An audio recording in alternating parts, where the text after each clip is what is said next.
സംസ്ഥാന സ്കൂൾ കലോത്സവവുമായി ബന്ധപ്പെട്ട് വാർത്താവതരണത്തിൽ ഡോക്ടർ അരുൺകുമാർ ദ്വയാർത്ഥ പ്രയോഗം നടത്തിയെന്ന പരാതിയിൽ ബാലാവകാശ കമ്മീഷൻ സ്വമേധയാ കേസെടുത്തു. കലോത്സവത്തിൽ പങ്കെടുത്ത് ഒപ്പന അവതരിപ്പിച്ചതിൽ മണവാട്ടിയായി വേഷമിട്ട കുട്ടിയോട് റിപ്പോർട്ടർ ചാനലിലെ റിപ്പോർട്ടർ ഷബാസ് നടത്തുന്ന സംഭാഷണത്തിന്മേലാണ് ദ്വയാർത്ഥ പ്രയോഗം. ചാനൽ മേധാവിയിൽ നിന്നും കമ്മീഷൻ അടിയന്തര റിപ്പോർട്ട് തേടി. സുലേഖ ചേരുന്നു. സുലേഖ, വിശദാംശങ്ങൾ.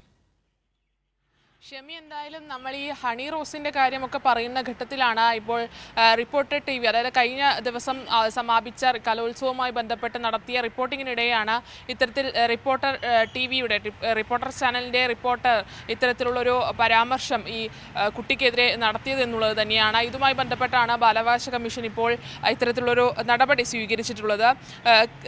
സംസ്ഥാന സ്കൂൾ കലോത്സവവുമായി ബന്ധപ്പെട്ട വാർത്താ അവതരണത്തിൽ ഡോക്ടർ അരുൺകുമാർ സഭ്യമല്ലാത്ത ഭാഷയിൽ ദ്വയാർത്ഥ പ്രയോഗം നടത്തിയതുമായി ബന്ധപ്പെട്ട് commission chairperson KV Manoj Kumar സ്വമേധയാണ് കേസെടുത്തിട്ടുള്ളത്.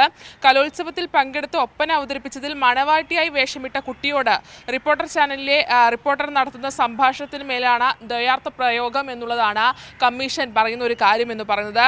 ഇത് സംബന്ധിച്ച് ചാനൽ മേധാവിയിൽ നിന്നും അതിനൊപ്പം തന്നെ തിരുവനന്തപുരം ജില്ലാ പോലീസ് മേധാവിയിൽ നിന്നും കമ്മീഷൻ അടിയന്തര റിപ്പോർട്ട് തേടി എന്നതുകൂടി ഈ മനുഷ്യാവകാശ കമ്മീഷന്റെ വാർത്താക്കുറിപ്പിൽ പറയുന്നുണ്ട്. എന്തായാലും നേരത്തെ പറഞ്ഞതുപോലെ നമ്മൾ ഈ ഹണി റോസിന്റെയും ബോബി ചെമ്മണ്ണൂരിന്റെയും കാര്യമൊക്കെ പറയുന്ന ഘട്ടത്തിൽ കൂടിയാണ് ഇത്തരത്തിലുള്ള ഒരു വാർത്ത കൂടി വരുന്നത് എന്നത് കൂടി നമ്മൾ കാണേണ്ടതുണ്ട്. അത്തരത്തിൽ ഇത് ഈ വാർത്ത പിൻവലിച്ച ഈ ചാനൽ മേധാവികൾ ഏതെങ്കിലും തരത്തിലുള്ള മാപ്പ് പറയുകയോ അല്ലെങ്കിൽ വാർത്ത പിൻവലിച്ച ഇത്തരത്തിൽ ഖേദം പ്രകടിപ്പിക്കുന്നോ ചെയ്യുന്ന ഒരു ഘട്ടത്തിലോ ഒന്നും ഇത് എത്തിയിട്ടില്ല എന്നതുകൂടി നമ്മൾ കാണേണ്ടത്. നമ്മൾ നിരന്തരം ഈ വാർത്താ മാധ്യമങ്ങളിലൊക്കെ തന്നെ നമ്മളടക്കമുള്ള വാർത്താ മാധ്യമങ്ങളൊക്കെ തന്നെയും ഇതുമായി ബന്ധപ്പെട്ട നിരവധി വാർത്തകൾ കൊടുത്തതാണ്. ഇത്തരത്തിൽ ദ്വയാർത്ഥ പ്രയോഗങ്ങൾ നടത്തരുത് എന്നുള്ള കോടതി നിർദ്ദേശമടക്കമുള്ള കാര്യങ്ങളൊക്കെ തന്നെയും നമ്മളടക്കമുള്ള മാധ്യമങ്ങൾ വാർത്ത ജനങ്ങളിലേക്ക് എത്തിച്ചതാണ്. ഇത്തരത്തിലൊരു മാധ്യമം തന്നെ ഒരു കുട്ടിക്കെതിരെ 18 വയസ്സ് തികയാത്തൊരു കുട്ടിക്കെതിരെ ഇത്തരത്തിലുള്ളൊരു പ്രയോഗം നടത്തുന്നു എന്നുള്ളത് തന്നെയാണ് ഇതിലെ ഏറ്റവും പ്രധാനപ്പെട്ട കാര്യം എന്ന് പറയുന്നത്. സുലേഖയാണ് വിശദാംശങ്ങൾ